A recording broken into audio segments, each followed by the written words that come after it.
गणितज्ञांनी असं मान्य केलंय की ही सगळी नावं एका बाजूला आणि ह्या यादीत कुठे ठेवूच नाही असं एक नंबरचं, म्हणजे त्याला ध्रुवतारा कसा असतो की त्याच्याशी तुलना होऊ शकणार नाही असं रामानुजनना स्थान. आता हे काही कुठं असं नंबर लावलेलं नाहीये की क्रिकेटच्या टीम सारखी की ही एक नंबरची टीम असं नाही आहे, पण हे सगळ्यांनी मान्य केलेलं आहे. याचं कारण काय? याचं कारण साधं असं आहे की हे सर्व इतर गणितज्ञ हे एका चॅनलमधनं गेलेले, म्हणजे विद्यापीठामध्ये गणित शिकले, मग त्यांनी PhD केली आहे, मग त्यांना कोणीतरी गाईड होता, मग त्यांनी संशोधन केलंय, मग त्यांचं जर्नलमध्ये लेख पब्लिश झाले, मग त्यांनी वेगवेगळ्या कॉन्फरन्सेसमध्ये. असं कुठलंही अशी कुठलीही पार्श्वभूमी रामानुजन यांना दुर्दैवाने लाभू शकली नाही. पण स्वतःच्या मनाने किंवा सतत गणिताचा ध्यास घेऊन एखादी व्यक्ती जेव्हा गणितज्ञ होते स्वयंप्रेरणेने आणि कुठल्याही स्टँडर्ड चॅनल्समधनं न जाता, तेव्हा त्याचं स्थान वेगळं असतं. म्हणून त्यांचं स्थान हे अबाधित ध्रुवताऱ्यासारखं असं आहे. त्यांनी केलेलं म्हणजे रामानुजनवरच मी बरीच व्याख्यानं दिलेली. मी असं सुरू केलं तर एक तास आपला रामानुजन म्हणून मी बोलत नाही जास्त त्याबद्दल, पण खूप त्याच्यावर बोलण्यासारखं आहे, ऐकण्यासारखं आहे. आपल्या सगळ्या भारतीयांनी, तरुण मुलांनी, विद्यार्थ्यांनी, गणिताची आवड असणाऱ्यांनी नसणाऱ्यांनी रामानुजनबद्दल माहिती करून घेणं अतिशय आवश्यक आहे. आणि अतिशय म्हणजे असं त्यांच्याबद्दल म्हटलंय most romantic figure in the history of mathematics. म्हणजे त्यांचं आयुष्य सुद्धा इतकं वेगवेगळ्या असं म्हणता येईल की गूढरम्य घटनांनी भरलेलं आहे की आपल्याला चकित व्हायला होतं की आपण फक्त तार्किक गोष्टींवर विश्वास ठेवणारे असू तर आपल्याला बुचकळ्यात टाकेल अशा घटना त्यांनी घडवून दाखवलेल्या आहेत. म्हणजे ते काहीतरी कोणालाही, मी आता आज रामानुजनचं आणलं नाही तुम्हाला दाखवायला, पण असे मोठमोठे लांब फॉर्म्युले त्यांच्या वहीमध्ये आढळतात आणि त्यांना असं वाटायचं नाही की सिद्धता याची द्यायला पाहिजे, कारण त्यांना वाटायचं की आहेच ना, खरंच आहे म्हणजे. पण मॅथ्समध्ये प्रूफ द्यायला लागतात, एखाद्या गोष्टीची सिद्धता द्यायला लागते. ते टेक्निक्स ते इंग्लंडमध्ये गेल्यावर शिकले वगैरे वगैरे. त्यांच्या चरित्रात मी जात नाही. परत सांगायचा मुद्दा असा, गूढरम्य म्हणजे काय, तर त्यांना असं विचारलं की प्रूफ वगैरे जाऊ दे, पण असं लिहावं की समथिंग इक्वल टू समथिंग आणि ते तुम्हाला खरं वाटतंय आणि मग ते प्रूफ पण करू शकायचे गरज पडली. पण हे सुचलं कसं? तर ते असं म्हणायचे की देवी माझ्या स्वप्नामध्ये येते. आता हे आपल्याला कुठलाही ज्याचा फक्त तर्कावर ज्याचा विश्वास आहे, म्हणजे मी असं म्हणत नाही आपल्याला की याच्यावर विश्वास ठेवावा, पण ते एका विशिष्ट ट्रॅडिशनमध्ये वाढले होते आणि धार्मिक परिवारामध्ये वाढलेले होते, त्याच्यामुळे ते असं उत्तर द्यायचं. त्या उत्तरात जायला नको आपण. पण ते सुचलं कसं? इट डिफाईज ऑल रॅशनॅलिटी असं त्यांच्याबद्दल म्हणजे की रॅशनॅलिटीचे सगळे जे कॅनन्स आहेत ते ब्रेक करून एखादा माणूस विचार कसा करू शकतो. मग तो तसा विचार का करू शकतो हा सायकोलॉजी मधला, कॉग्निटिव्ह सायन्स, न्यूरोलॉजी वगैरे मधला विषय असू शकतो. पण हे तर खरंच आहे की त्यांनी ते लिहिलंय आणि ते लिहिण्यासाठी जी पार्श्वभूमी लागते ती त्यांना नव्हती, पण त्यांना ते सुचलंय. नंतर ते इंग्लंडला गेले, मग त्याचे त्यांनी प्रूफ्स लिहिले आणि त्यांना ते हल्ली भेटले वगैरे. पण असा एक अलौकिक प्रतिभेचा गणितज्ञ की जो रक्ता मासाने हाडा मासाने गणितज्ञ होता, शिकून मोठा झालेला गणितज्ञ नव्हता. हा फार मोठा फरक आहे. तो अंतर्बाह्य गणितज्ञ असा असलेला माणूस आपला एक भारतीय गणितज्ञ आहे, याचा आपल्याला सगळ्यांना सार्थ अभिमान आहे. आणि त्यांचं नाव अजरामर, म्हणजे ते कधी पुसलं जाणार नाही. तर त्यांचं आपण सुरुवातीला एक 2-3 मिनिटं स्मरण करून म्हणजे असं काय आपण शांत वगैरे बसायचं नाहीये, पण त्यांच्या नावाचा आपण उल्लेख करून आपण पुढे जाऊया. हे जे गर्दीचा मुद्दा आता निघाला की गणिताच्या कार्यक्रमांना गर्दी कमी असते, तुम्हाला 2 प्रसंग सांगतो. आपल्याला काही गप्पा मारायचे बरं का, काही सिरियस मध्ये ते म्हणले गमती जमती सांगा, म्हणून मग असं आपण गप्पा मारल्यासारखं बोलूया, म्हणजे कोणाला काही कळलं नाही असं काही व्हायला नको. तर 2 प्रसंग सांगतो गर्दीच्या संदर्भात. फर्मा नावाचा मॅथमॅटिशियन होता 17व्या शतकामध्ये. 300 वर्ष त्याचं एक प्रमेय अबाधित राहिलं. त्याला फर्माज लास्ट थेरम असं म्हणतात. काय होतं ह्याच्यात गेलं तर परत टेक्निकल मॅथमॅटिक्स. मग अनेक आम्हाला जसे वर्गात दिसते तसे इथे प्रश्नचिन्ह चेहऱ्यावर दिसते, तसं काही इथं नको. तर ते होतं आणि 300 वर्ष अनसॉल्ड राहिले ते. अनसॉल्ड प्रॉब्लेम्स असतात मॅथमॅटिक्स मध्ये. जनरेशन आफ्टर जनरेशन लोक ट्राय करतात पण सुटत नाही. असं त्या फर्माचं एक प्रमेय होतं जे 1993 म्हणजे रिलेटेड आता रिसेंटली त्याचं उकल निघाली, म्हणजे त्याचं सोल्युशन मिळालं. अँड्रू वाईल्स नावाच्या एका मॅथमॅटिशियननी ते दिलं. मुद्दा असा आहे की ते देत्या वेळेला त्यांनी जेव्हा डिक्लेअर केलं की मी आता हे याचं या हॉलमध्ये समजा असं डिक्लेअर केलं की इथे मी ते जाहीर करणार आहे की तो फर्मास प्रॉब्लेम कसा सोडवला, तर आता त्याला ह्या सगळ्या 300 वर्षामधलं सगळं मॉडर्न मॅथमॅटिक्स वापरलेलं होतं. तर आपण सामान्य लोक कोणी जाणार नाही ना, कारण काय करणार आहे, त्या क्षेत्रामधले लिमिटेड मॅथमॅटिशियन जातील, पण त्या कार्यक्रमाला इतकी अलोट गर्दी लोटली, गर्दीचा मुद्दा सांगतोय, अलोट गर्दी लोटली ते ऐकायला.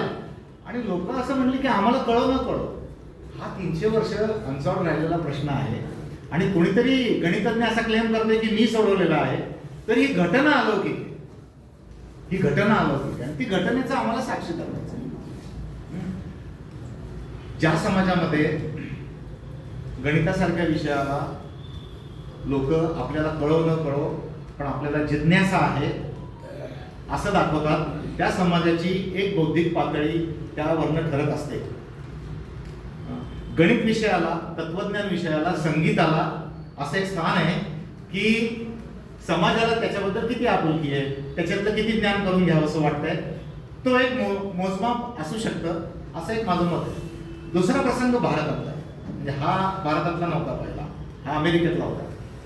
दुसरा प्रसंग आपल्याला अभिमान वाटावा असा आहे की पेनरोज नावाचे मॅथमॅटिशियन, रॉजर पेनरोज नाव ऐकलं असेल, ब्रिटिश मॅथमॅटिशियन, अल्जिब्रिस्ट, ते बालगंधर्व थिएटरमध्ये आले होते आणि त्यांचं एक व्याख्यान तिथं होतं. आता पेनरोज आणि हॉकिन्स यांचे वादविवाद, संवाद असं फेमस आहे खूप. तर पेनरोजचं भाषण सुद्धा काही कळेल असं काही शक्यता नाही तसं पाहिलं तर. तरी बालगंधर्व रंगमंदिरावर पण गर्दी झाली,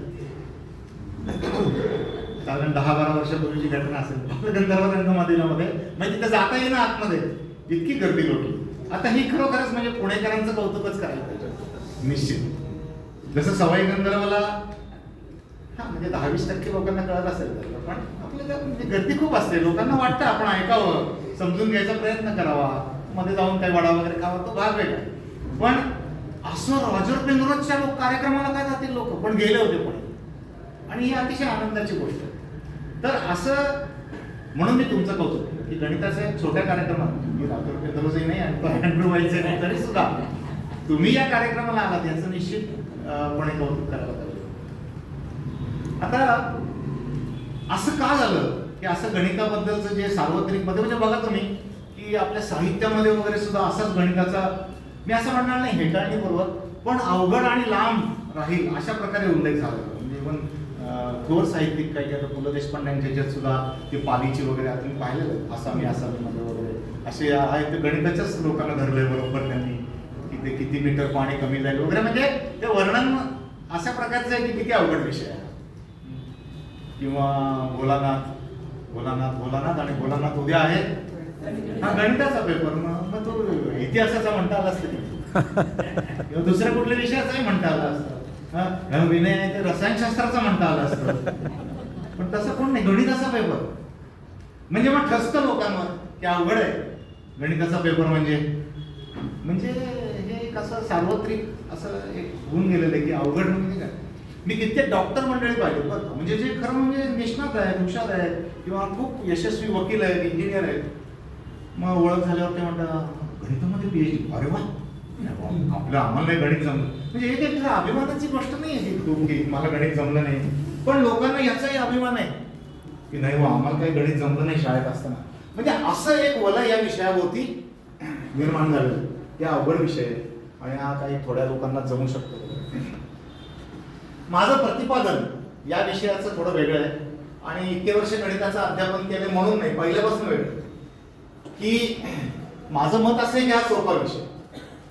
आता बरेच जण लगेच म्हणतात की तुम्ही गणिताच्या म्हणून असं म्हणताय की हा विषय सोपा आहे, तर तसं नाही. मी थोडं तुम्हाला पटवून द्यायचा 1-2 मिनिटं प्रयत्न करतो की हा विषय सोपा का आहे किंवा का असं मी म्हणतोय, ते अभिमानापोटी असं म्हणत नाही. गणितामध्ये इंटरप्रिटेशनला स्कोप नसतो. मी असं इथे येऊन म्हणलं ना की मला असं वाटतंय की 2+2 हे 5 असावे, किंवा मला असं वाटतंय की पायथागोरसचा थेरम असा असावा, या वाक्यांना अर्थ नाही आहे काही गणितामध्ये. तुम्ही मला म्हटलात पायथागोरस थेरम काय, तर मला इथे एकच स्टेटमेंट सांगावं लागेल, झिम्बाब्वेमध्ये, पेरूमध्ये, कुर्डुवाडीमध्ये सगळीकडे पायथागोरस थेरम तोच आहे आणि मला असं वाटतं, अशी सुरुवात होऊ शकत. तुम्हाला काय वाटतं पायथागोरस थेरम काय सांगा ना, असं आहे त्याच्यामध्ये. त्यामुळे अनेक साहित्य म्हणा, बघा तुम्ही काव्य, आमचे मित्र बसलेले अर्थशास्त्र, त्याच्यात अशी वाक्यरचना सुरू होऊ शकते बरं का, की मला असं वाटतं की ही संकल्पना अशी अशी आहे, किंवा मला असं वाटतं या काव्याचा अर्थ असा आहे. कविता लिहिली, मी आता त्यातला तज्ञ नाही साहित्यातला, पण कविता लिहिली की असं म्हणतात की ती कवीची मालमत्ता राहत नाही, ती झाली त्याला कविता, आणि आता जे ऐकतील जे वाचतील त्यांनी त्याचा कसाही अर्थ लावावा, ती त्यांची प्रॉपर्टी झाली. कवी असं म्हणू शकत नाही तुम्ही हा काय अर्थ सांगताय, मला असं काहीच नव्हतं म्हणायचं, असं तो म्हणू शकत नाही. आणि हे त्याची स्ट्रेंथ आहे त्या कवितेची. खरं म्हणजे स्ट्रेंथ आहे की वेगवेगळे अर्थ निघू शकतात काव्यामधनं, पण मग कळायलाही अवघड आहे, कळायलाही अवघड आहे. असं माझं मत आहे की मी वाचली कविता, कसं समजू मी त्याचा अर्थ कसा लावू, त्याचं इंटरप्रिटेशन कसं करू, ती कुठल्या अंगाने लिहिली असेल कसं मला कळणार. पण गणिताचं तसं नाही. तुम्ही म्हटलात सर आम्हाला अर्धा तास आहे, आम्हाला हे काहीतरी अपूर्णांक एक शिकायचा इच्छा आहे, इच्छा माहिती पाहिजे, इच्छा पाहिजे, आणि आमची एक अर्धा पाऊण तास वेळ द्यायची तयारी, आम्हाला हे सांगा, तर मी तुम्हाला समजून सांगू शकतो. त्याच्यात माझं इंटरप्रिटेशन काही कोणाचंच काही नाही, हे असं आहे आणि असंच आहे. आता हे सोपं आहे का मी म्हटलं आता तुम्हाला मी एक कविता सांगतो, मग ते मागच्या म्हणतील हो बरोबर आहे ही कविता, पण मला असं वाटतं की याचा अर्थ असा आहे, मग ते म्हणतील मला असं वाटतं, मग मी बोलायला उभं राहिलं माझाच गोंधळ होणार की काय वाटतं. एक छोटा प्रसंग सांगतो आमच्या शाळेमधला. एक जुन्या, आता इथे काही जुन्या काळाची लोक बसले, त्यांना औदुंबर नावाची कविता शाळेमध्ये, बालकवींची औदुंबर कविता, ऐल तटावर पहिलं तटावर.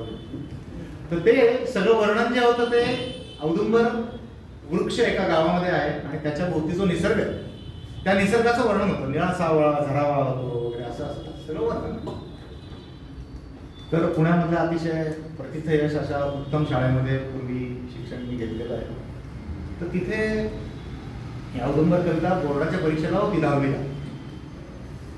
ती कविता मराठीच्या सरांनी उत्तमपणे शिकवली आणि शाळेने एका तज्ञ व्यक्तीला ह्या कवितेचा अर्थ सांगण्यासाठी परत बोलवलं, ही बोर्डाच्या मुलांना जरा अजून मार्गदर्शन म्हणून. तर त्यांनी येऊन सांगितलं की ही ऐल तटावर पहिलं तटावर वगैरे ही जी कविता आहे ती औदुंबर वृक्षाविषयी आणि त्याच्या आजूबाजूला असलेल्या निसर्गाविषयी आहेच, पण निळा सावळा झरा वगैरे हे जे वर्णन आहे हे कृष्ण आणि राधा, बरं का, कृष्ण आणि राधा यांच्या अमूर्त प्रेमाचं वर्णन या कवितेमध्ये केलेलं आहे असं सांगून त्यांनी एक तासभर ते कसं काय आहे सगळं पहिल्या प्रश्नापासून ते कृष्णाच्या भोवती कसं आहे हे सांगितलं. आता 10वीच्या मुलांना बरं का, म्हणजे साधं प्रेम पण माहिती नाही, अमूर्त प्रेम वगैरे म्हणजे काही शक्यच नाही कळणार, अशक्य आहे कळणार. त्याच्यामुळे सगळ्यांनी ऐकून घेतलं होतं, ते आले, त्यांना गुच्छ दिला, ते गेले. मग ते झाल्यावर मुलांनी विचारलं आमच्या नेहमीच्या सरांना की सर तुम्ही सांगितलं होता तो अर्थ आम्हाला कळला, ते झाड आहे त्याच्या भोवती झरा वाहतोय, निसर्ग आहे, डोंगर आहे, आणि हिंदी सांगितलेलं पण आम्हाला परीक्षेत लिहिता येईल कळो न कळो, त्यांनी जे सांगितलंय प्रश्नाचं ते आम्ही लिहून घेतलेलं. आता आम्हाला एकच प्रश्न आहे की बोर्डात प्रश्न आला तर आम्ही काय लिहायचं एवढं सांग. म्हणजे कसं आहे बघा, म्हणजे हे समजायला अवघड आहे. म्हणजे मी उलट म्हणजे असं खूप जणांना वाटतं मी क्रिटिसाइज करतो, असं नाही. काव्य, सामाजिक शास्त्र, सायकोलॉजी, इकॉनॉमिक्स, सोशियोलॉजी हे समाजाबद्दलचे विचार मांडणारे विषय, त्याच्यामुळे त्याच्यात इंटरप्रिटेशनला खूप स्कोप आहे आणि ती त्याची स्ट्रेंथ आहे. ते समजायला अवघड आहे. दुसरं महायुद्ध का झालं, त्याच्यावर 100 ग्रंथ आहेत आणि एकमेकांना कॉन्ट्राडिक्टरी पण असू शकतात, आणि ते सगळे म्हणजे there are multiple truths in social sciences. अशी मल्टिपल ट्रूथ्स मॅथमॅटिक्स मध्ये नाही. मला जे म्हणायचं आहे ते मी स्पष्टपणे सांगू शकतो, त्याची भाषा अवगत व्हावी लागते. वोकॅब्युलरीचा प्रश्न आहे, हे आता सर म्हणले एक्स आहे वगैरे, त्याची सुरुवातीला काही जणांना भीती वाटू शकते, तर तो एक भाग आहे, त्याच्यामुळे अवघड वाटू शकतो. पण समजण्याच्या दृष्टीने, लॉजिकच्या दृष्टीने हा सगळ्यात सोपा विषय आहे माझ्या दृष्टीने. कारण याच्यात काही इंटरप्रिटेशन नाही. किंवा इथनं उठून तुम्ही उद्या तुमच्या कोणा विद्यार्थ्याच्या वडिलांची बदली मुंबईला झाली, कुर्डुवाडीला झाली, परदेशात झाली, तरी आता सगळं बदललं आहे मॅथमॅटिक्स, असं काही होणार नाही. तोच पायथागोरस थेरम, तोच आपण तीच ट्रिग्नोमेट्री, तेच कॅल्क्युलस असणार. No scope for interpretation, only logic. त्याच्यामुळे हे लॉजिक समजून घ्यायची ज्याची थोडीशी मनाची तयारी आहे, सुरुवातीपासून असं थोडंसं आकलनात आपल्याला इच्छा आहे, त्याला गणित येऊ शकतं. तशी गॅरंटी इतर विषयांची नाही. Even physics is very close to mathematics, पण फिजिक्समध्ये सुद्धा काय म्हणायचं, इन्स्ट्रुमेंट्स वापरत असल्यामुळे थोडा एररचा भाग येतो. Mathematics is purely logic, purely logic.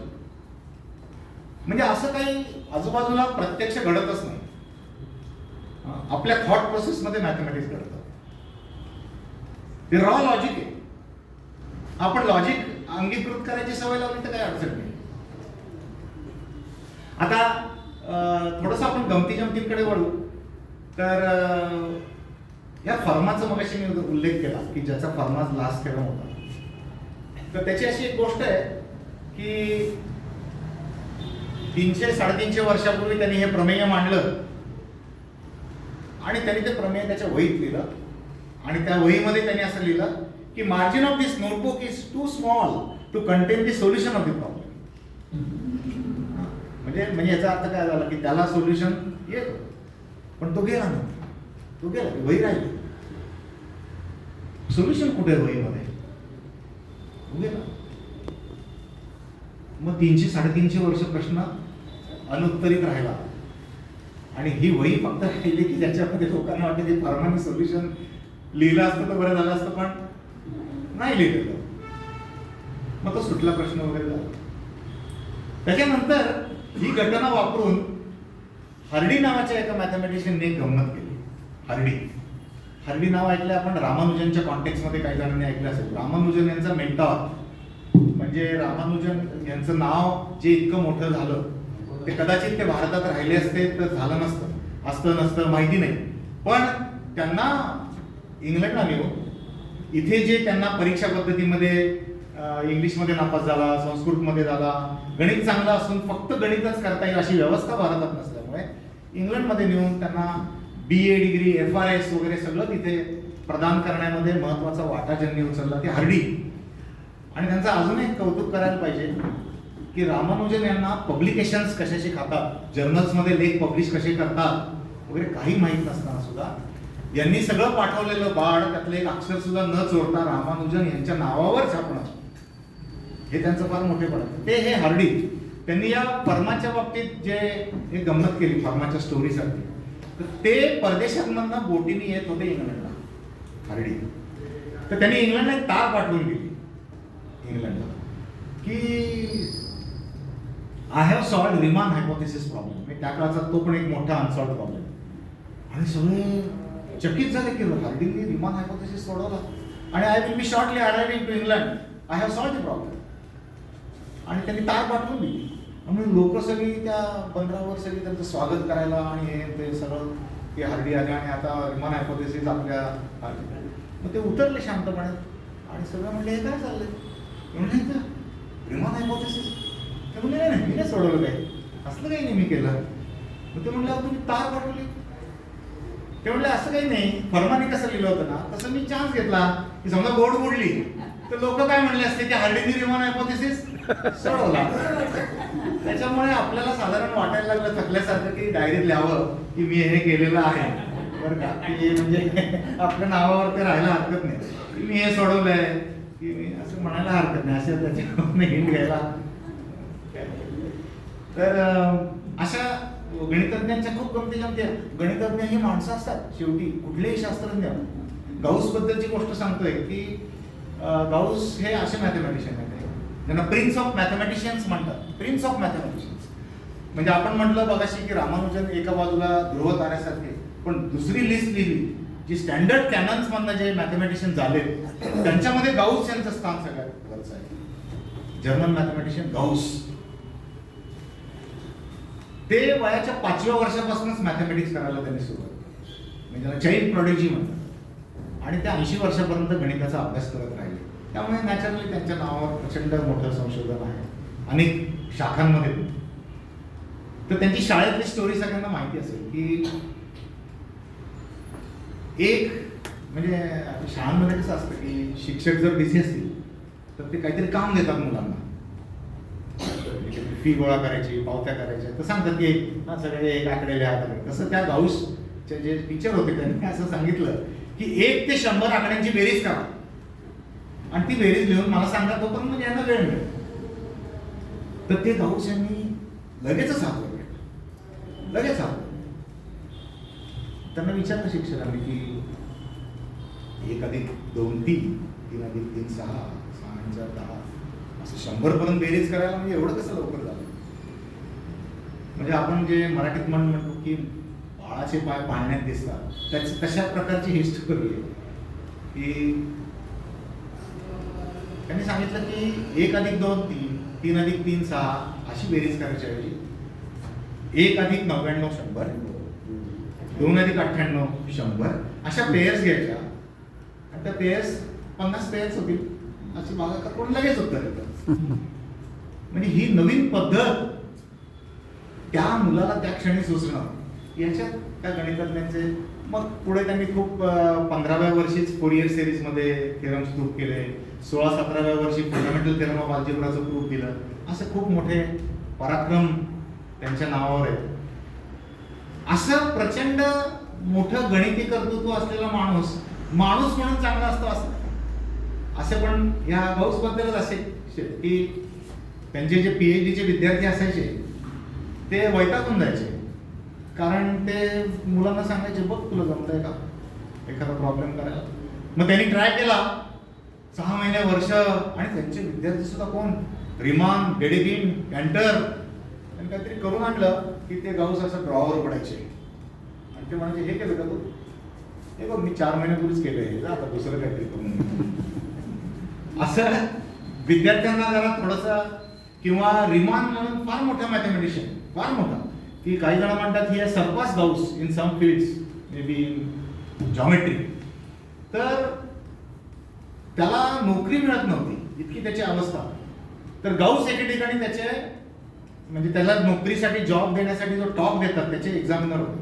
तर 3 टॉपिक त्यांनी दिले रिमाननी की याच्यावर बोलीन मी, किंवा याच्यावर किंवा याच्यावर. तर गाऊसनं वाटलं तिसरा दिलाय ना हा याला नीट येत नसेल, म्हणून त्यांनी तिसऱ्यावर टिक मार्क केली याच्यावर बोल म्हणून. आणि मग of course that is birth of so called Riemannian geometry. आणि गाऊस हॅड टू ऍक्सेप्ट, त्यांना मान्य करावं लागलं की ह्या एका विद्यार्थ्यांनी माझा शेवटी काही झालं तरी पराभव केला. असे खूप म्हणजे गणितज्ञ ही माणूस म्हणून कसे असतात याचे खूप किस्से आहेत. एक विनर नावाचे मॅथमॅटिशियन होते. मॅथमॅटिशियन बद्दल असा एक प्रवाद आहे की ते फार वेंधळे असतात, विसरवळे असतात. गणिताच्या प्रोफेसर्स बद्दल असं बरंच बोललं जातं, किंवा गबाळे असतात. आपल्या हिंदी सिनेमांमध्ये तर कधी असं हिरो मॅथमॅटिशियन वगैरे कधी दाखवतो, किंवा प्रोफेसर दाखवला तरी तो मॅथ्सचा कधी दाखवतो, कारण गणिताचा माणूस एवढा असा सिनेमामध्ये तो असा बावळट वगैरे असंच असतो. किंवा मला हिंदी सिनेमामध्ये जे सायंटिस्ट दाखवतात ते सुद्धा एका विशिष्ट टाईपचे दाखवतात बरं का. तुम्ही बघा, पांढरा गाऊन घातलेला आहे, त्याचे केस पिंजारलेले असतात, म्हणजे शास्त्रज्ञांनी असं राहायला पाहिजे असं थोडं. केस पिंजारलेले असतात, चष्मा, पांढरा गाऊन घातलेला असतो, 2 हातात नळ्या असतात, ते एका तिकडे बोलतो काहीतरी, असं दाखवतात सिनेमामध्ये शास्त्रज्ञ. पण काही काही मॅथमॅटिशियन्स खूप हे असतात, म्हणजे स्मार्ट असतात, असं काही नाही म्हणजे. तर ते असू दे, पण एक विसरगोळा असा एक त्याची इमेज आहे. तर एक विनर नावाचे मॅथमॅटिशियन, त्यांची ख्याती होती की ते खूप विसरायचे असं सगळं. तर एक दिवस त्यांचं घरी ते घरनं ऑफिसला जायला निघाले. त्यांची बायको म्हणली की हे बघा आपण घर बदलतोय, सगळं आपलं शिफ्टिंग वगैरे झालेलं आहे, आज ऑफिसमधनं येताना तिकडे यायचं. कुठे? नवीन घरी. हो का म्हणले, बरं मला पत्ता देऊन ठेव. कागदावर पत्ता दिला, बायकोनी खिशात ठेवला, म्हणले येतो मी तिकडे येतो. तर मग ते गेले ऑफिसमध्ये. सुरू झालं त्यांचं गणिताचं काम. त्यांना काहीतरी एकदम आठवलं, एखादा म्हणजे काहीतरी गणितावरचं सोल्युशन वगैरे. त्या हातात लिहायला काही नव्हतं, कागद काढला खिशातनं. त्या खिशाच्यावर काय लिहिलेलं होतं? एका बाजूला पत्ता होता, मागच्या बाजूला त्यांनी लिहिलं काय त्यांना सुचलेलं होतं गणितातलं लिहिलं. परत कामाला लागले. जरा वेळाने त्यांच्या लक्षात आलं की आपण मगाशी जे गणितात सुचलेलं होतं ते काय एवढं बरोबर नाही. मग कागद काढला काढून झालं. मग ऑफिस सुटलं, सगळं झालं. परत निघाले आपलं नेहमीच्या घरी आले. पहिल्या तिथं कोण नव्हतं, तर तिथं एक मुलगी खेळत होती लहान. तिला त्यांनी विचारलं की काय, this is my house I suppose, but where are you. त्या मुलीला विचारलं तुला माहिती आहे काही? ती म्हणली हो daddy, I know you will do this. ह्याच्यामध्ये क्षणभर ते त्यांचा. तर असे बरेच किस्से आहेत. न्यूटन बद्दल बरंच असं सांगतात की एका विशिष्ट याच्यामध्ये म्हणजे न्यूटननी कारकिर्दीच्या काही उताराच्या वेळाला म्हणजे गणिताचं ऍक्टिव्ह काम बंद केलं. आणि तो मिंटमध्ये म्हणजे टाकसाळीमध्ये काम करायला लागलेलं. तर बर्नौली नावाच्या जर्मन मॅथमॅटिशियन्स एक ते नियतकालिक चालवत असत. त्याच्यात त्यांनी एक प्रॉब्लेम पोज केला होता. त्याला म्हणतात ब्रॅचिस्टोक्रोम प्रॉब्लेम. तो मी तुम्हाला दाखवणार आहे आता. तर ब्रॅचिस्टोक्रोम प्रॉब्लेम म्हणजे काय ते थोडक्यात सांगतो की 2 पॉइंट असतील. समजा हा एक वर पॉइंट आहे आणि हा खाली. तर इथनं इथे जोडणारी सगळ्यात कमी लांबीची कर्व म्हणजे straight line is path of shortest distance. पण डिस्टन्स आणि टाइम मध्ये फरक आहे. कमी वेळामध्ये इथनं इथे काय पोहोचेल. समजा इथनं एक सोंगटी सोडली, 2 रस्ते ते घसरगुंडी सारखे मी दाखवतो तुम्हाला, पण आधी न्यूटनची स्टोरी सांगतो आणि दाखवतो. तर मिनिमम टाइम कर्व काय असा प्रश्न बर्नौलींनी नियतकालिकात विचारला. Given 2 points, what is curve of minimum time, not minimum distance. तर तो काही काळ त्याचं उत्तर कोणाला जमेना आणि न्यूटन त्यावेळेला सक्रिय विज्ञानामधून निवृत्त झाले होते. पण त्यांच्या वाचनात हा प्रश्न आला आणि त्यांना राहवलं नाही. म्हणून त्यांनी अनामिक अशा स्वरूपामध्ये स्वतःचं नाव न्यूटन असं न टाकता त्यांनी त्याच्याकडे सोल्युशन पाठवून दिलं. आणि ते सोल्युशन म्हणजे कर्व ऑफ सायक्लॉइड दाखवतो मी तुम्हाला. असं सगळं व्यवस्थित सोल्युशन त्याचं परफेक्ट लिहून त्या नियतकालिकाला पाठवलं. तेव्हा बर्नौली यांनी ते छापलं आणि ओळखलं की हे कोणी केलं, ओळखलं.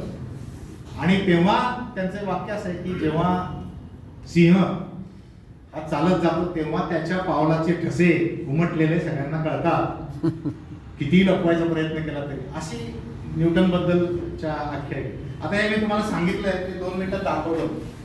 काय प्रश्न आहे?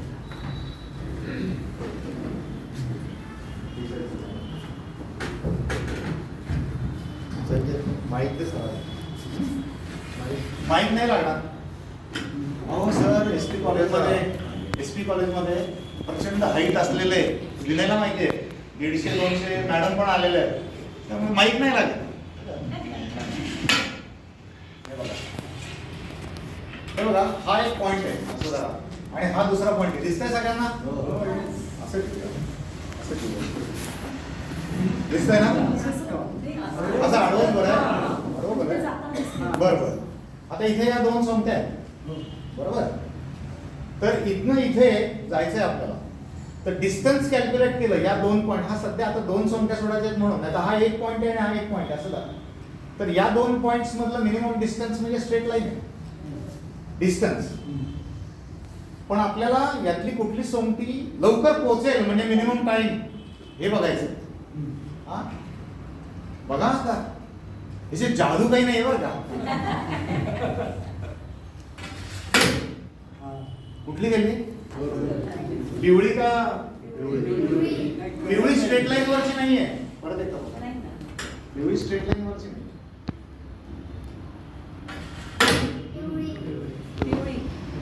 हा बरं. न्यूटनने सांगितलंय. म्हणजे न्यूटननी हा प्रश्न सोडवला तेव्हा हा कर्व त्याला म्हणतात सायक्लॉइड. आता या सायक्लॉइडचं हे मॉडेल तयार केलं.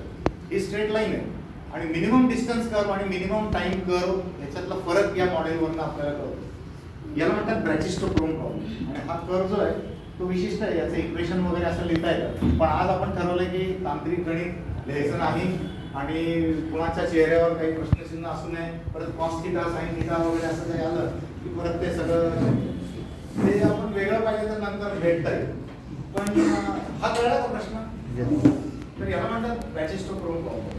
आणि याचे खूप डे टू डे ऍप्लिकेशन असतात. म्हणजे असं समजा जहाजावरनं अनलोड करायचं आहे सामान, वरनं टाकायचं आहे खाली, म्हणजे ह्या पॉइंटला सामान आहे आणि त्या पॉइंटला खाली पोहोचवायचं. तर अशी घसरगुंडी करायची, प्लेन घसरगुंडी नाही करायची, अशी घसरगुंडी करायची की इतकं फास्ट खाली ते लोड होऊ शकेल अशा प्रकारे व्यवस्था करायची. तर म्हणजे असे एक दोन अजून गोष्टी मी आणल्या तुम्हाला दाखवायला. Pythagoras theorem. आता मला एक इंटरेस्टिंग म्हणजे माझ्या इंटरेस्टचा प्रश्न विचारायचा आहे की पायथागोरस थेरम ऐकलाय का सगळं? पायथागोरस थेरम हा असा एक काय म्हणायचं स्टेटमेंट आहे की आमच्या दृष्टीने, गणितातल्या लोकांच्या दृष्टीने, उद्या विचारलं फर्मास थेरम माहिती आहे का तर लोक म्हणतील लॅग्रांजेस थेरम, तर लोक म्हणते आम्हाला नाही माहिती कारण तुम्ही गणित शिकलाय म्हणून हे सगळं बोलतोय. फंडामेंटल थेरम ऑफ अल्जेब्रा माहिती आहे का? नाही. पण पायथागोरस थेरम माहिती आहे का? जर हात वर कराल का? किती जणांनी ऐकलाय? किती जणांनी ऐकलाय बरं का? विचारणार नाही मी, विचारणं पुढे आहे जरा, ऐकलेला आहे. हा, आता किती जणांना स्टेटमेंट सांगता येईल? पण पहिले जे हात होते त्यातले काही खाली झाले बरं का पहिल्यांमधले, म्हणजे अगदी योग्य आहे. काही जणांनी नुसतं ऐकलंय की असा असतो काहीतरी. हा तुला माहिती असणार बाबा. तर काही जणांना पायथागोरस थेरम असा काहीतरी आहे हे निश्चित माहिती आहे. शाळेमध्ये आपण शिकलो हे आठवत आहे. पण आता काय गॅप झाले. अहो तुम्हाला नाही, आमच्या विद्यार्थ्यांनाही असं परफेक्ट सांगता येतं. त्यामुळे पण हे असे एक वाक्य किंवा स्टेटमेंट आहे की जे लेमॅनना सुद्धा जवळचं वाटतं, माहिती आहे, बरेच जण सांगू शकतात. आता पुढचा प्रश्न तिसरा. आता काही जणांनी हात वर केलं ते कोणाला माहिती आहे स्टेटमेंट. तिसरा प्रश्न, कोणाला प्रूफ माहिती आहे? एक दोन, तुला माहितीच पाहिजे ना का? आत्ता माहिती आहे का? सगळीकडे आलेलं आहे. काही कोणाला वाटायची गरज नाही बरं का. कारण तुमचं काहीतरी माहिती असेल, तुम्ही मला विचाराल, तुम्ही म्हटलं हे सर तुम्हाला माहिती आहे का, तर मी नाही म्हणणार ना. त्यात काही नाही आहे एवढं. पण याची 450 पेक्षा अधिक जास्त वेगवेगळी प्रूफ्स लिहिली गेलेली आणि त्याचं पुस्तक पब्लिश झालं. 365 झाली होती तेव्हा पुस्तक केलं होतं, 365 प्रूफ्स ऑफ पायथागोरस थेरम. म्हणजे सकाळी उठवणी म्हणजे असं असतं काहीतरी, तसं रोज उठून आपलं एक पायथागोरसचं थेरम तुम्ही प्रूफ वाचू शकता नवीन. अशा प्रकारे पायथागोरसच्या, मग त्याच्यानंतर ते वाढली, आता संख्या 450च्या पुढे झाली. आणि अमॅच्युअर लोकांनी सुद्धा पायथागोरस थेरमची प्रूफ्स दिलेली आहेत. म्हणजे अमॅच्युअर मॅथमॅटिक्सची असा एक ग्रुप आहे, तसा भारतात व्हावा असं आमची खूप इच्छा आहे. भास्कराचार्य प्रतिष्ठानमध्ये आम्ही त्यासाठी प्रयत्न केलेले आहेत. मराठी विज्ञान परिषदेने सुद्धा खूप वेळा आम्हाला गणिताच्या लोकांना अप्रिय असून सुद्धा आम्हाला संधी दिलेली आहे, विषय अप्रिय असून सुद्धा. कारण काय म्हणतात त्याला, मॅथ्स लव्हर्स, मॅथ्स लव्हर्स किंवा अमॅच्युअर मॅथमॅटिशियन्स असे समाजामध्ये असले की मी मगाशी म्हटलं तसं थोडीशी एक वागण्याची, रॅशनल असतो मॅथमॅटिक्सचा माणूस जनरली. पण म्हणजे त्याच्यामुळे इतर सुद्धा खूप चांगले परिणाम होऊ शकतात. लोकांनी गणित समजायचा प्रयत्न केला तर, म्हणून असे तयार व्हावे. तर अशा लोकांनी सुद्धा प्रूफ दिली, आवड म्हणून पायथागोरस थेरम. अमेरिकेच्या एका राष्ट्राध्यक्षांनी पायथागोरस थेरमचं प्रूफ दिले. जेम्स स्ट्रीट त्यांचं नाव, 19व्या शतकामध्ये होते ते. He was also short dead. अमेरिकेमध्ये एक आहे गोष्ट. तर त्यांनी पायथागोरस थेरमचं प्रूफ दिलेलं आहे. आपल्यापैकी कुठल्या म्हणजे काही राजकारण्यांनी पायथागोरस थेरमचं प्रूफ दिलेलं माझ्या ऐकिवात नाही. देऊ पण शकतील, असं काही नाही. म्हणजे त्यांना कुठल्याच बाबतीत असं अंडर एस्टिमेट आपण करू शकत नाही, त्यामुळे देऊ शकतील. तर ते अशा खूप लोकांनी पायथागोरस थेरमचं प्रूफ दिलेलं आहे. स्वतः पायथागोरस जे होते ते सुद्धा अतिशय गोड व्यक्तिमत्व असं होतं. आणि ग्रीक ट्रॅडिशन बद्दल म्हणजे त्याबद्दल 2 मिनिटात सांगायचं झालं तर he was member of the Greek school. म्हणजे इसवी सन पूर्व साधारण 600 ते 700 पासून इसवी सनानंतर 100-200 असं वर्ष त्याच्यामध्ये सॉक्रेटिस, प्लेटो, पायथागोरस, युक्लिड, एरिस्टॉटल, आर्किमिडीज आणि असे अनेक अशी मोठी मांदियाळी याला म्हणता येईल असं एक ग्रीक स्कूल आहे. आणि त्यांनी फक्त विज्ञान नाही, तत्वज्ञान, संगीत, समाज विज्ञान, पदार्थ विज्ञान, रसायनशास्त्र म्हणजे युनिव्हर्सलिस्ट त्यांना म्हणता येईल असे हे सगळे आत्ता मी नावं घेतली. आणि त्यांचं प्रत्येकाचं वेगवेगळं थॉट प्रोसेस होतं. पायथागोरियन्स असं ज्यांना म्हणायचं, पायथागोरियन्स त्यांची एक असा गट होता समाजामध्ये, त्याचे वेगळे फिरायचे पायथागोरियन्स आणि काही गोष्टी करायचे, काही करायचे नाही. फक्त ग्रीक स्कूलवर आता मला माहित नाही, ते युट्यूबवर बघू शकता. मी एक काही वर्षापूर्वी म्हणजे पॅन्डेमिकमध्ये काही वर्षापूर्वी म्हणजे थोडक्यात की जेव्हा आपल्याला सगळ्यांना घरी बसायला लागलं होतं तेव्हा घरी बसून थोडा गणिताचा आनंद घेता यावा म्हणून मॅथमॅटिक्स फॉर एव्हरीवन अशी संकल्पना पुढे मांडली होती. आणि ऑनलाईन फक्त असं रंजक गणित आत्ता मी बोलतोय तसं फक्त विषय घेऊन की ग्रीक स्कूलवर 1.5 तास, एन्शंट इंडियन मॅथमॅटिक्सवर 1.5 तास, मॅजिक स्क्वेअर्सवर 1.5 तास, कविता, गाणी, मॅथमॅटिक्स असे 15 एपिसोड्स फक्त रिक्रिएशनल मॅथमॅटिक्सवर केले होते. तर त्याच्यातले काही युट्यूबवर आहेत, त्याच्यात एक ह्या ग्रीक स्कूलमधलं एक आहे, त्याच्यात पायथागोरस बद्दल इतर खूप माहिती आहे. जसं हे ग्रीक स्कूल आहे, तसं इंडियन स्कूल आहे म्हणजे एन्शंट इंडियन मॅथमॅटिक्स. त्याच्याबद्दल आता बोलायला 2 मिनिटं बोलावं लागेल, कारण आपण पायथागोरस बद्दल बोललो, न्यूटन बद्दल बोललो, रामानुजन बद्दल बोललो. तर आर्यभट्ट त्याच्या आधीपासून बघायला गेलो तर सूर्यसूत्र, वैदिक गणित इथपासून आपली परंपरा पुढे आल्यानंतर आर्यभट्ट हा मुख्य एन्शंट मधला मॉडर्न असं म्हणता येईल. म्हणजे इसवी सनानंतर 5वं शतक. तर त्या आर्यभट्टांनी खरं म्हणजे अल्जिब्रा मधल्या आता आपण मॉडर्न लँग्वेजमध्ये पण समजून घेऊ शकतो अशा टेक्निक्समध्ये काम केलं, उत्तम काम केलं. आर्यभट्टाचं थोडं क्रिप्टिक आहे, पण त्याच्यानंतर मग भास्करा 2 होऊन गेले, भास्कर 1, भास्कर 2 आणि दुसरे भास्कराचार्य ज्यांच्या नावाने आमची संस्था आहे भास्कराचार्य प्रतिष्ठान, ते 12व्या शतकातली गणिती त्यांनी प्रचंड मोठं काम केलं. आणि त्याच्यानंतर आपल्या सगळ्यांना आश्चर्य वाटेल आणि काही जणांनी ऐकलं सुद्धा नसेल, ते माधवा मॅथमॅटिक्स स्कूल किंवा केरळीय गणित, केरला स्कूल ऑफ मॅथमॅटिक्स, जे 250 वर्ष म्हणजे साधारण 15व्या शतकाच्या मध्यापासून 1430-1440 पासून ते 1620-25 पर्यंत अबाधितपणे कॅलिकट जवळ केरळामध्ये केरला स्कूल ऑफ मॅथमॅटिक्स असं ओरल ट्रॅडिशन 250 वर्ष चाललेलं आहे. आणि त्यांनी प्रचंड मोठं काम केलं गणितामध्ये. ते पुढेच येऊ शकलं नाही, कारण ते संस्कृत आणि मल्याळम अशा लँग्वेजमध्ये आहे. ईस्ट इंडिया कंपनीचे विल्स नावाचे एक इथले ऑफिशियल्स, त्यांनी इंग्लंडमध्ये जाऊन त्या भूर्जपत्र ज्याच्यावर ते लिहिलं होतं त्याचं प्रेझेंटेशन केलं रॉयल अकॅडमी समोर आणि दाखवलं की हे भारतामध्ये हे असं मला सापडलेलं आणि याच्यात गणिताची अशी प्रिन्सिपल्स आहेत. पण मग नंतर हळूहळू बऱ्याच लोकांनी संशोधन केल्यावर त्यातले ग्रंथ पुढे आले.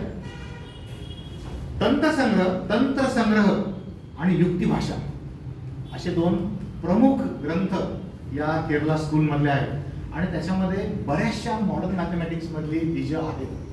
आणि सगळ्यात त्यातली धक्कादायक गोष्ट अशी, धक्कादायकच म्हणायला पाहिजे, की माझ्यासकट आपण सगळ्यांनी किंवा आत्ताच्या जनरेशन मध्ये सुद्धा कॅल्क्युलसचा शोध किंवा कॅल्क्युलस ही ब्रांच सुरुवात कोणी केली तर न्यूटन आणि लेबनिट्झ हे 17व्या शतकातले गणितज्ञ आहेत. पण माधवा स्कूल ऑफ मॅथमॅटिक्स मध्ये कॅल्क्युलसची सगळी बीज किंवा कॅल्क्युलस तुम्हाला तिथे बघायलाच मिळतं. याच काय म्हणायचं व्यासपीठावर माधवांनी आता आपण ज्याला न्यूटन ग्रेगरी सिरीज फॉर पायची सिरीज आहे, π/4 ची 1 तुला माहिती आहे ना, 1 - 1/3 + 1/, आपण ठरवलंय काय बोलायचं नाही असलं काय. तरी सुद्धा एक पायची जी सिरीज आहे त्या सिरीजचं प्रूफ कॅल्क्युलस वापरून, कॅल्क्युलस म्हणजे डेरिव्हेटिव्ह आणि इंटिग्रेशन, जर हे शब्द नाही कळले तर या दोन प्रोसेस असतात कॅल्क्युलसमध्ये आणि they are inverse processes of each other आणि त्यांना जोडणाऱ्या थेरमला फंडामेंटल थेरम ऑफ कॅल्क्युलस असं म्हणतात. ते सगळं अंतर्भूत असलेलं प्रूफ माधवांनी वेगळ्या टेक्निकनी, त्यांच्या टेक्निकनी, ज्याला रिकर्सिव्ह टेक्निक्स म्हणतात, ते इथे मी या पडद्यावर प्रेझेंट केलेलं आहे पूर्वी. ज्याचं हे आता यांनी जे माझी काय ओळख करून दिली त्या पुस्तकामधनं, ती जुनी ओळख आहे सर त्यावेळेच्या व्याख्यानाची. त्याच्यानंतर मी एस मधनं आता रिटायर्ड झालोय. हां, याच्यात मी वाचलं त्यातला बरंचसा झाला म्हणजे, पण तेव्हा हे व्याख्यान दिलं होतं. ते सगळं प्रूफ. कॅल्क्युलस म्हणजे काय, याची थोडी व्यवहारातली उदाहरणं एकदम दिली तर चांगलं होईल. आता हे व्यवहारातलंच उदाहरण, दिस इज मिनिमम टाइम. हा ब्रॅटिस्टोक्रम दाखवला ना, हे आता मी सांगितलं ते व्यवहारामधलंच उदाहरण आहे. कॅल्क्युलस म्हणजे काय होतं, व्यवहारामधलं एक उदाहरण सांगतो की इन्स्टंटेनियस वेलॉसिटी, हा इज डिफरन्सिएशन. इन्स्टंटेनियस वेलॉसिटी म्हणजे आपण पुण्याहून मुंबईला चालतो समजा, तर आपण समजा 200 किलोमीटर 5 तासामध्ये गेलो, तर 40 किलोमीटर पर आवर आपला स्पीड पडला, पण दॅट इज ॲव्हरेज वेलॉसिटी. आपण कधीतरी फास्ट जाऊ, कधीतरी थांबू मध्ये, कधी शून्य असेल वेलॉसिटी. पण असं विचारलं आपल्याला की या स्पॉटला वेलॉसिटी किती, एका पॉइंटला, असं नाही लोणावळ्याला. लोणावळ्याला वेलॉसिटी काढायची तरी आपण कशी काढू, लोणावळ्यामध्ये एंटर होता ना, लोणावळ्यामधनं बाहेर जातो, लोणावळा 10 किलोमीटर धरलं, स्पीड किती, तर आपल्याला लोणावळा म्हणजे वेळ किती लागला, तर लोणावळ्यामधली वेलॉसिटी काढू. तसं नाही, मगनलालच्या दुकानासमोर वेलॉसिटी किती, पण तरी काय मगनलाल सुद्धा एवढं आहेच ना दुकान, म्हणजे इथनं गेलं इथे गेलं, तसं नाही. मगनलाल शेठ उभे राहतात, त्याच्या समोर किती वेलॉसिटी, पण आता मगनलाल शेठ सुद्धा काही पॉइंट नाही ना, थोडेसे जाड असतील, काही असतील, at A point velocity at A point कशी काढायची. तर वेलॉसिटी ऍट ए पॉइंट काढायला गेलं ना तर इंटरवल्स येतात. मग आता आपण लोणावळा, आधी पुणे ते मुंबई धरला, मग लोणावळा धरला, मगनलाल धरला, असं लेंथ ऑफ द इंटरवल आपण काय करत गेलो, कमी करत गेलो. सो आणि मग शेवटी काय पाहिजे आपल्याला, एक पॉइंट पाहिजे, म्हणजे लिमिट घ्यायला. त्याला लिमिट ही कन्सेप्ट त्याच्यामध्ये की एका पॉइंटला कसं जाणार तुम्ही इंटरवलवरनं. तर length of the interval is h and limit of h tends to 0. आणि मग तो जो रेशो आलाय डिस्टन्स अपॉन टाइमचा, तो रेशो या लिमिट मध्ये काय येतं, that is nothing but derivative. असं असतं. तर आपल्याला स्पीडोमीटरवर दिसतो, ती सुद्धा शेवटी ॲव्हरेज वेलॉसिटी असते. आपण म्हणून स्पीडोमीटरवर बघू इन्स्टंट, कुठल्या इन्स्टंटला पाहिजे तेव्हा मी त्याच्याकडे बघीन, पण त्याला मिस काउंट असणार आहे. त्याच्यामुळे तो तर सांगितल्यामुळे मी वेगळ्याच दिशेला गेलो, पण ठीक आहे. आपण काय म्हणतो, हा केरला स्कूल ऑफ मॅथमॅटिक्स. मी थांबतोच एक 5 मिनिटामध्ये, 5 मिनिटामध्ये थांबतो. अजून काही काही गोष्टी होत्या, पण नाही परत कधी गणिताचं व्याख्यान जास्त वेळ नाही, अरे हे सांगणार नाही, कंटाळले, आपण थांबू 5 मिनिट. तर केरला स्कूल ऑफ मॅथमॅटिक्स मध्ये माधवांचे शिष्य परमेश्वर. आता हे आपण माधवा उच्चार करतो ते सुद्धा माधव असं पाहिजे, माधव, पण ते स्पेलिंग लिहिताना ए लिहिला जातो आणि तमिळियन याच्याप्रमाणे माधवन असं लिहितात. आपण रामा रावणा सारखं माधवा असं करतो, पण माधव परमेश्वर. त्याच्यानंतर युक्ती भाषाचे पण ज्येष्ठ देव, अशी 6-7 मोठी नावं आहेत की ज्यांनी प्रचंड मोठं काम केलंय. आणि हे मी सांगतो, हे कॅल्क्युलसचं जे लेक्चर दिलं होतं मी, त्याच्यात संपूर्णपणे माधवांनी दिलेलं प्रूफ आहे.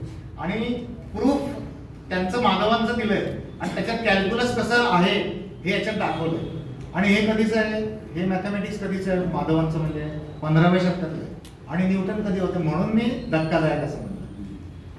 आणि त्याच्यावर आमचं असं म्हणणं होतं अनेक गणितातल्या लोकांचं की हे शालेय पातळीवर पाठ्यपुस्तकामध्ये यावं.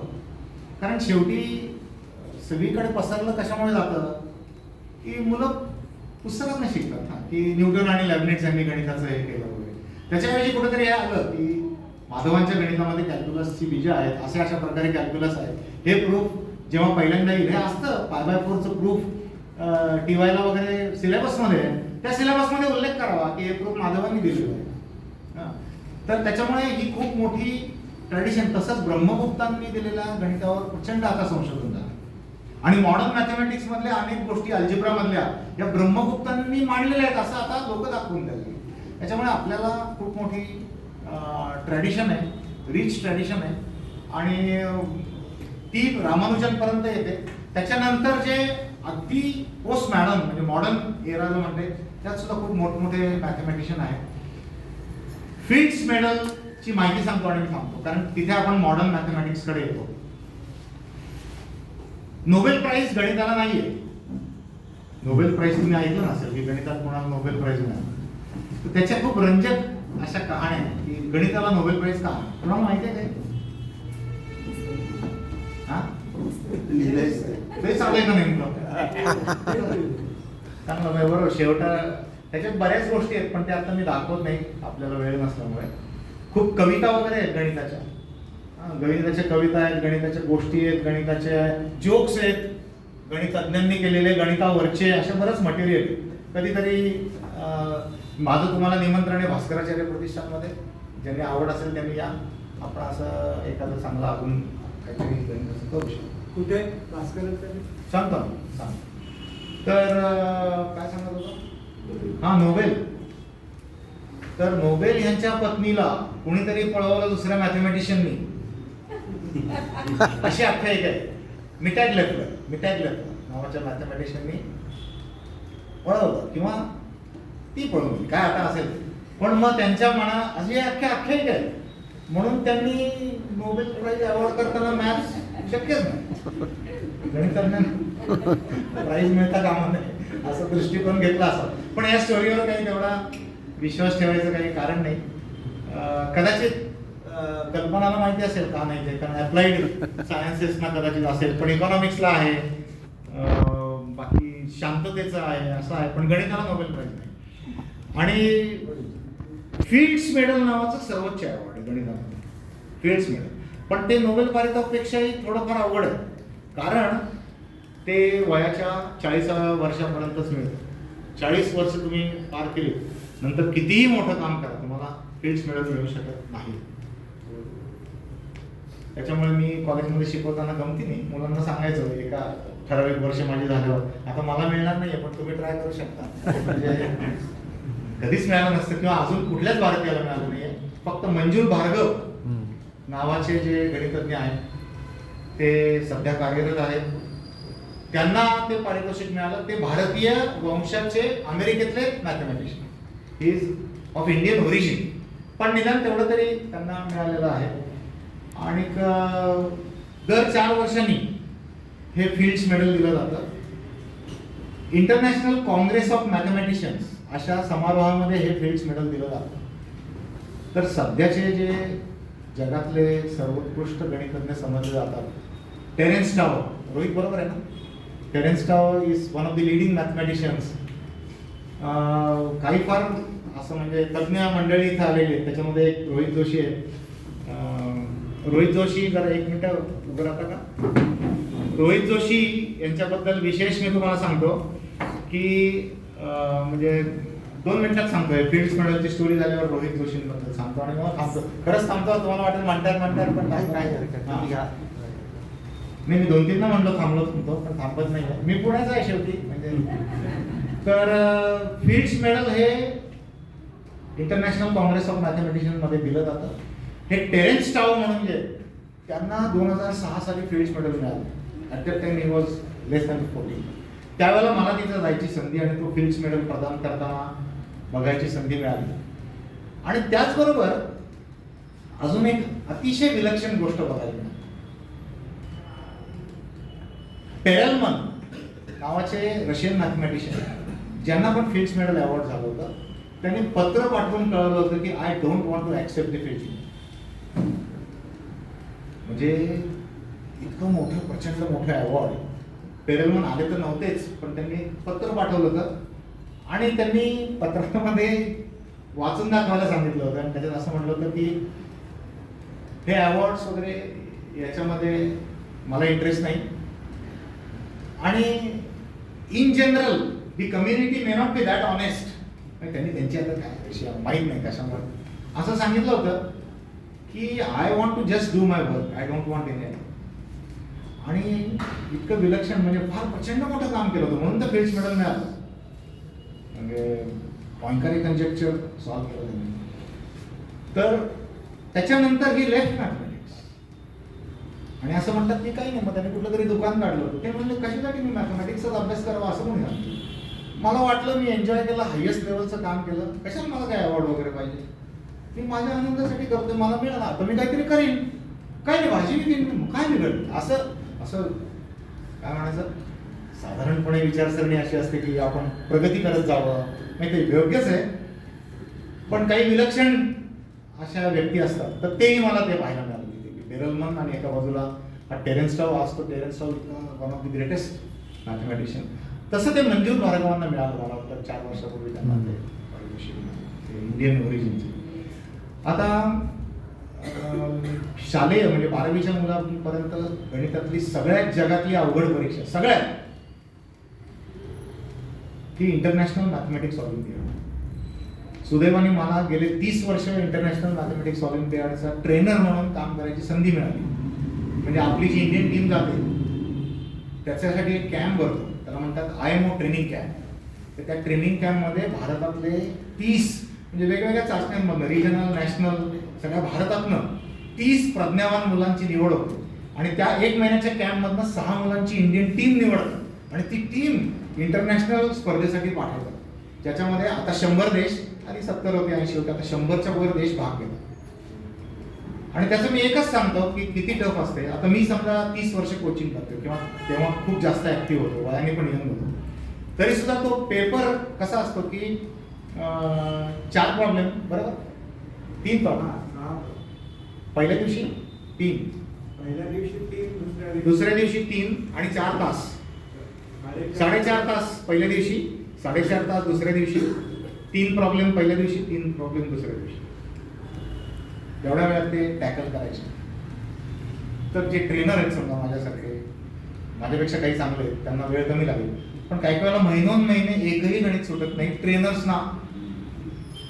आणि गणितात आता यांनी सांगितलं PhD, तसं काही नसतं, अतिशय टफ परीक्षा असते. जगातले बेस्ट मॅथमॅटिशियन बसून नवीन प्रॉब्लेम क्रिएट करतात. ते कुठेही प्रिंट झालेले नसतात, कुठल्याही पुस्तकात नाही, जर्नलमध्ये नाही. अशी अत्यंत अवघड परीक्षा असते. त्यात भारताची कामगिरी खूप चांगली आहे आणि त्याच्यामध्ये मेडल मिळवणं हे फारच अवघड. म्हणजे कारण सगळ्या जगातल्या मुलांबरोबर कॉम्पिट करून. तर रोहित जोशी हे silver medallist.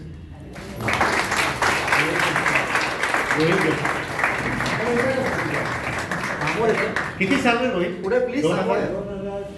2004 Indian team silver medallist. म्हणजे one of the best mathematical minds असं म्हणता येईल. ते लेक्चरला आल्यावरच मी थोडा घाबरलो होता, पण आमचा विद्यार्थी आहे त्याच्यामुळे मुद्दाम तुझा उल्लेख. बस. तर अशा याच्यात सुद्धा भारताचं खूप चांगलं काम चाललंय. आता हे पास्ट मेडलिस्ट जे आहेत तेच विद्यार्थ्यांना ट्रेनिंग देतात आणि इंडिया इज डुईंग वेल. ठीक आहे, असं बोलत बसलं तर अजून खूप वेळ जाईल. मी थांबतो. कोणाला काय प्रश्न विचारायचे असतील तर विचारू शकता. काय काय ते पायथागोरस थेरमची प्रूफ्स आहेत, पण नाही समाधान काय. हा, आता भास्कराचार्य प्रतिष्ठान कुठे हा एक प्रश्न होता. लॉ कॉलेज रोड माहिती? नाही, मी बरोबर सांगतो पुण्यावर का वाडेश्वर हॉटेल माहिती? इकडे बाजीराव रोडला होतं, तिकडचं नाही माहिती. अच्छा, सॉरी. मग वाडेश्वर हॉटेल आहे लॉ कॉलेज रोडला, त्याला लागून अलीकडच्या लेन मध्ये इंडसर्स नावाची बिल्डिंग आहे. त्या इंडसर्सच्या लेन मधनं डेडेनला जायचं, कांचन गल्लीच्या शेजारचे अलीकडचे. कांचन आणि वाडेश्वरच्या दामले पथ मध्ये डेड एंडला डोंगरापाशी भास्कराचार्य प्रतिष्ठान नावाची इमारत आहे, म्हणजे इन्स्टिट्यूट आहे. 40 पेक्षा जास्त वर्ष तिथे आहे. आणि भारतातली अशी एक संस्था आहे की आम्ही गमतीत म्हणतो KG to PG आणि PhD. म्हणजे आम्ही तिथे लहान मुलांना शिकवतो, ऑलिम्पियाडला शिकवतो, अंडर ग्रॅज्युएट, पोस्ट ग्रॅज्युएट मुलांना शिकवतो, टीचर ट्रेनिंग प्रोग्राम घेतो आणि रिसर्च स्टुडंट्स पण. म्हणजे एव्हरीथिंग अंडर वन रूफ. गणिताचं ट्रेनिंग सगळ्या प्रकारचं चालणारी पुण्यातली एक मोठी नामवंत संस्था आहे. आणि तुम्ही म्हणजे एवढं शुक्रवार संध्याकाळ शेजारी एवढा मोठा कार्यक्रम असून सुद्धा आपला हा हॉल भरला आहे आता, तर ही खूप चांगली गोष्ट आहे. म्हणजे तुम्ही गणित प्रेमी आहात तर तुम्ही त्या संस्थेला निश्चितपणे भेट द्या. ॲमेच्युअर्स मॅथमॅटिशियन किंवा ज्यांना इंटरेस्ट आहे, आमच्या बघण्यामध्ये असे खूप व्यक्ती जे इंजिनियर्स आहेत, आमचे मित्र आहेत काही जण, तर त्यांचं गणित चांगलं आहे. किंवा आमचे इकॉनॉमिस्ट मित्र आहेत वर्तक सर, तर त्यांचंही फार उत्तम काम चालू आहे. तर किंवा आम्ही लहान मुलांना तिथे शिकवतो, त्यांचे पॅरेंट्स येतात, बहुतेक वेळा आया येतात सोडायला न्यायला, तर त्या तिथे बसलेल्या असतात. तर त्यांना पण आवडतं. एकदा मी त्यांना सगळ्यांना वर्गात नेलं, म्हटलं तुम्हाला थोडंफार शिकवलं, तर म्हटलं हो सर. तर असं ज्यांना इच्छा असेल की रिक्रिएशनल मॅथमॅटिक्स मध्ये इंटरेस्ट असेल, की गमती जमती ऐकायच्या नुसत्या, असा कोर्स आम्ही पूर्वी रन केलेला आहे, अजूनही. आता तुम्ही इंटरेस्टेड आहात तर you can come to institute आणि तुम्ही तुमचं नाव देऊन ठेवा. बाकी सगळं बघायला लागतं, म्हणजे फिजिबिलिटी वगैरे सगळं बघायला लागतं. पण तुम्ही तिथे जाऊन असा कोर्स रन झाला तर आम्हाला कसं आहे, नुसती इन्स्टिट्यूट बघून येऊ शकता. असं तुम्ही भास्कराचार्यमध्ये तुम्हाला निमंत्रण सगळ्यांना आहे, देतो आणि मी थांबतो. तुम्हाला काय